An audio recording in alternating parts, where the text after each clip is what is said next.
Alors là, vraiment force aux Sénégalais, je sais même pas comment ils doivent se sentir. Après une première mi-temps aussi bien maîtrisée, comment vous avez pu tout lâcher en deuxième mi-temps? En première mi-temps, la France n'y arrivait pas tellement le bloc sénégalais était bien en place. En phase défensive, ils se mettaient en bloc, réduisaient les espaces. Les milieux fusionnaient avec les attaquants pour amener du surnombre au milieu. Et qui était parfait, étant donné que ça empêchait l'équipe de France d'aller vite vers l'avant. La preuve, en première mi-temps, l'équipe de France c'est un seul tir, tellement ils arrivaient même pas à rentrer dans la surface du Sénégal. Donc le Sénégal se contentait de rester en place et dès qu'ils ont le ballon, ça partait en compte sur les côtés. Et malheureusement, le Sénégal aussi a trop raté. Regardez l'occasion qu'Ismaïla Sarr rate. Comment tu peux rater ça? Sans oublier la grosse occasion de Jackson qui vient taper la barre. Ils en ont eu des occasions, mais malheureusement, ils n'ont pas su les conclure. Et petite parenthèse sur cet homme-là, encore une fois, qui a sorti une première mi-temps vraiment excellente. Désiré Doué n'a pas existé ne serait-ce qu'une seconde. Et malheureusement, en deuxième mi-temps, je sais pas ce qui s'est passé. Le Sénégal a commencé à se relâcher. Ils ont commencé à se relâcher, laisser de l'espace. Olysée est passé en 10 à un moment. Et tout le monde sait à quel point ce spécimen-là a une très belle qualité de passe. Le gars, il passe en 10. Il voit Kylian Mbappé lâcher un magnifique appel. Pour le coup, reste pas à Kylian Mbappé. Mbappé lâche l'appel. Olysée lui fait la passe en profondeur. Il vient devant Mendy, il place le ballon, but. Kylian Mbappé qui d'ailleurs juste avant s'est vu refuser un penalty, pour moi il n'y avait pas péno. Sadio Mané ne l'a pas touché et le contact qui est entre Kylian et les cuisses de Mané, c'est Kylian qui vient le toucher. Malheureusement pour les Sénégalais, après le but de Kylian Mbappé, on a Barcola qui rentre en jeu à la 80e minute, 82e minute, il marque son but lui aussi. Un peu plus tard en deuxième mi-temps, on a Mbaye qui rentre, il termine tout le monde sur son côté droit. Lâche un magnifique tir qui se transforme en but. Malheureusement pour le Sénégal, on était déjà à la 94e minute. Et encore pire, ils n'avaient même pas encore fini de célébrer le but d'Mbaye que Kylian Mbappé allait faire mouche.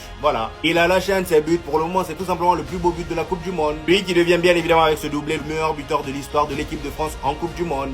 Les gars, beaucoup de choses à dire sur ce match. Quelle fin de match! Là, je suis désolé mes frères sénégalais, mais là, je vais faire toutes les vidéos avec le maillot de Mbappé comme ça à l'envers. Je suis obligé. Il y a beaucoup de choses à dire sur ce match. Une première mi-temps dominée par le Sénégal. Dans le jeu, dans l'intensité, dans les duels, même dans la mentalité, dans tout. En première mi-temps, le Sénégal ça jouait archi bien. Et d'ailleurs, ils ont eu deux grosses occasions avec le poteau de Jackson et l'action ratée d'Ismaïla Sarr. Malheureusement, sur les deux occasions, il n'y a pas eu de but. Deuxième mi-temps, c'est tout l'inverse. Un Sénégal méconnaissable, j'ai pas compris. Ça jouait plus, ça laissait des espaces. Et quand tu laisses des espaces à l'équipe de France, mais c'est impossible à tenir. C'est pas possible. Ça a commencé à chauffer petit à petit entre Olysée et Kix. Il y a eu cette première occasion où ça joue à quelques centimètres sur une super passe d'Olysée et Mbappé il est proche de la reprendre. Quelques minutes après, rebelote, on reprend les mêmes. Olysée qui délivre un caviar à Kylian dans la profondeur, dans le trou. Et Kylian qui finit. Et à partir de là, c'est terminé, tu peux plus rien faire. Tu perds 1-0, t'es obligé de te découvrir encore plus. Il y a encore plus d'espace. Barcola il rentre et avec sa vitesse, il vient exterminer le Sénégal. Une magnifique passe de Rabiot en profondeur sur un superbe appel de Barcola. Barcola qui fait un piqué à Mendy. Et malheureusement, Mendy peut rien faire. Et pourtant, c'est Mendy qui maintenait le Sénégal en vie en seconde période. Juste avant les buts, il a fait deux grosses parades. Ça chauffait, ça chauffait. Mais maintenant, Mendy peut pas tout faire. Les gars, Edouard Mendy peut pas tout faire. Et à un moment donné, l'attaque de l'équipe de France est beaucoup trop forte. Quand t'as Olysée comme maestro, qui délivre que des caviars. Quand t'as Mbappé, qui fait que des appels dans la profondeur. Et que t'as des joueurs comme Barcola qui rentrent, comme Cherki qui rentrent. Ça devient insoutenable. La défense du Sénégal était obligée de craquer. Et malgré la réduction du score de Mbaye, dès qu'il rentre, il réduit le score pour 2-1.